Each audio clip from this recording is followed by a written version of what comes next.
Hello and welcome to my dungeon. Today I'm going to take a look at some adventure RPGs that I've collected over the years. These are only my favorites. The ones for that classic fantasy playstyle. A ragtag group of adventurers exploring the world, beating terrible monsters, overcoming impossible odds to become big damn heroes.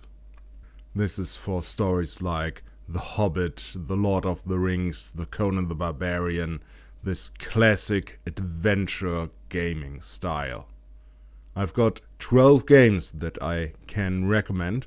None of them is the best or the worst. They are all slightly different, and different people will like them for different things. And to give this video some kind of structure, I'm going to put this on this here graph, the adventure graph. To the left, you will find old school, meaning it plays like an adventure sandbox and dungeon crawler. To the right, you will find new school, meaning that it's mainly character focused and story focused. Down here, you find D&D compatible, meaning that it is compatible with the basic D&D rules. And up here, you'll find original rules, meaning that it is only compatible with itself and other games that share these rules, but not with D&D. To start with, as my baseline, I think this one needs no introduction. It's Dungeons & Dragons 5th edition. The game is hugely successful. There's an awesome amount of first-party and third-party books, settings, classes, and so on and so forth. You can play anything with 5th edition D&D. Very solid rule set. If I want to be nitpicky, sometimes it feels that the class system is structured in a way to sell you more books with more subclasses. The second game for my baseline shall be Basic and Expert Red Box Dungeons & Dragons. If you still play with this rule set, you're the epitome of old school. The rules in this are very basic, as the name suggests, but that means that you have to do more with player initiative and being creative with what you're giving, rather than looking for solutions for the problems on your character sheet. Also a very beloved rule set with much first party and third party support and lots of copies and derivatives. My third baseline is Dungeon World, which I've presented on this channel in one of my first Game Master's perspectives. It is a storytelling take on the classic sandbox and dungeon exploration formula.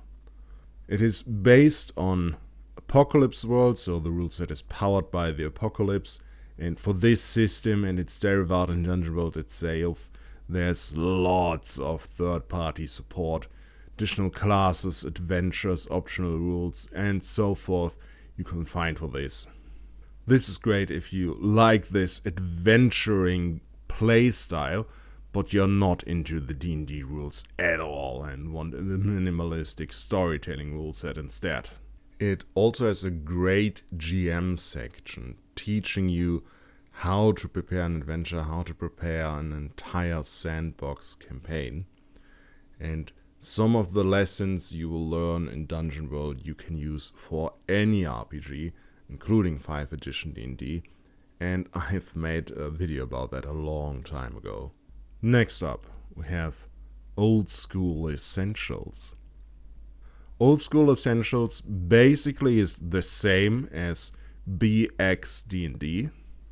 It's just restructured in a way that makes it very easy to understand, very usable, which is why it is beloved by the old school community, and you will find lots of adventures and supplements nowadays are written for And you will find that many adventures and supplements nowadays are written for old school essentials. But that means it is compatible with basic D&D. I have Beyond the Wall and other adventures.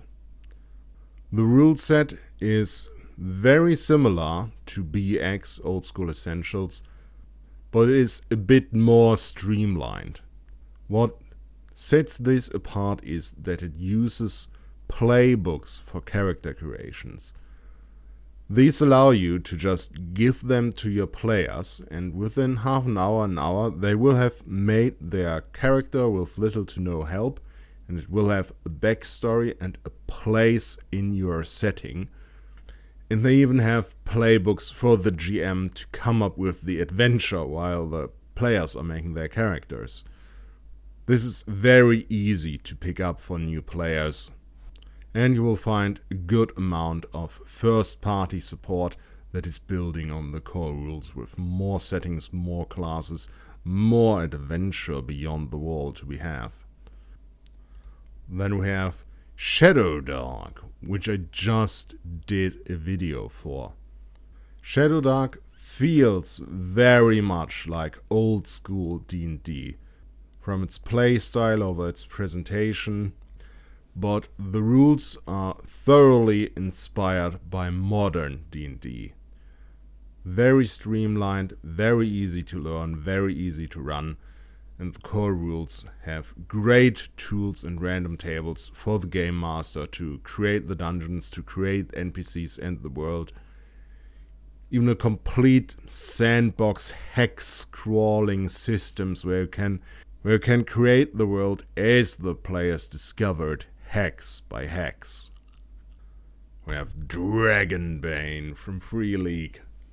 This is an old school game in its own right, but it is based on old Bane and by that on old RuneQuest and not on D&D, meaning it has its very own rules that are not compatible with D&D, but will be compatible with other Bane and other RuneQuest material. It is a classless and levelless system. It's not super simple like basic D&D. I'd say it sits somewhere on the same level of complexity as 5e, maybe a bit less complex, a bit more streamlined. I think the game really nails this fun, adventuring, dungeoneering, monster-slaying playstyle. 5 Torches Deep. This often gets overlooked, but by all rights it should be a classic in the old school adventure scene. This is one of the first games I am aware of that took the beloved 5e rule set and streamlined it and simplified it and especially focused it on the adventuring and dungeon delving playstyle of old school RPGs. But it doesn't quite go as far with simplifying as Shadowdark, for example. You will find way more character options in this, and it is less random. For a 5e players, 5 Torches Deep is very easy to get into, and might just be the getaway drug for the old school playstyle. Sadly, not a lot of first party and third party support for this, but it is D&D compatible, so you can use all the material for D&D, 5th edition D&D, 1st edition D&D, everything, and you will be able to use it with little to no adjustment. Forbidden Lands. This takes a very modern rule set, the Mutant Year Zero rule set, which I find are very elegant rules. I like how abilities, skills, and equipment all work together, and even works together with the wound system, the exhaustion system, the equipment system, and the breaking of equipment. It all interacts very elegantly, feels very natural, And the Forbidden Lands uses this for an old school adventuring game, a sandbox exploration game, a dungeon exploration game that has a strong focus on travel and wilderness survival. This rule set lends itself very well for that. There are 3 official campaigns out for this game, and the GM tools of the Forbidden Lands are some of the best to come up with your own content, your own towns, castles, dungeons, and sandbox. So this gives you enough material to play for years and years, and you can even use these systems in other systems. This is very well worth your time. Mukbody. My first impulse was to put this beyond basic D&D and old school, because it just feels so old school, but it's not actually. It is what parents during the satanic panic thought that Dungeons and Dragons is. It is a bleak, brutal, nihilistic, satanic, ritualistic, black metal concept album of an RPG. Definitely style over substance, but the rules are easy to learn, and there's a lot of first party and a lot of third party material for you to play through. I love this game. Worlds Without Number by Kevin Crawford. From its rule set, it is more like later editions of Dungeons and Dragons. It's more like advanced Dungeons and Dragons than basic Dungeons and Dragons, but it is by far not as complicated as 3rd edition, 4th or 5th edition, though it remains compatible with your basic D&D D20 rules. The main draw of World Without Numbers will, however, be the Game Master section and the GM tools. Some of the best tools and random tables in the industry to create your own worlds. It is indeed Worlds Without Numbers. Interesting note here, it is compatible with all other Without Numbers games. So Stars Without Numbers if you want to go in a sci-fi direction, maybe combine fantasy and sci-fi to have your own kind of Starfinder or Spelljammer game, or combine it with Cities Without Numbers for your own type of Shadowrun game. Also, great spells in here, very flavorful. Last but not least, Dungeon Crawl Classics.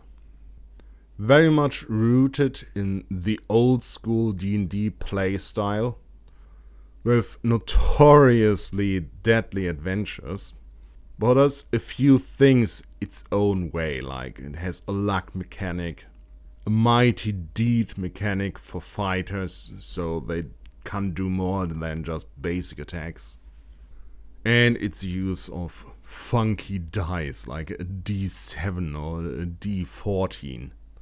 This means it's not quite compatible with your D&D rule set, but it's close enough. The main draw of the Dungeon Crawl Classics core rulebook, however, will be the magic system and the spell system. Each spell is randomized. It can be randomized every time you cast it, so it becomes unique, and magic is a bit chaotic and you never quite know what you're getting, making it a bit more mysterious and magical in my opinion, though also a bit more deadly and unpredictable. The whole tone of the game is a bit more tongue-in-cheek and over-the-top and gonzo than many of the other options, maybe besides Mukbody. And there's a ton of additional material and especially adventures out there from Goodman Games themselves. Now, special shout out to the games in this list that I'm actually playing. I'm currently playing in a group of old school essentials, and I'm GMing a group of Shadowdark, and I'm planning to GM a group of Dragonbane in the future. Not because these games are any better than the other games, but they meet my needs in rule set and playstyle that I have right now, what I'm in the mood for. Anyhow, that's it for today. I wish thee safe travels, dreamers, no matter which flavor of world you're adventuring through, until we shall meet again.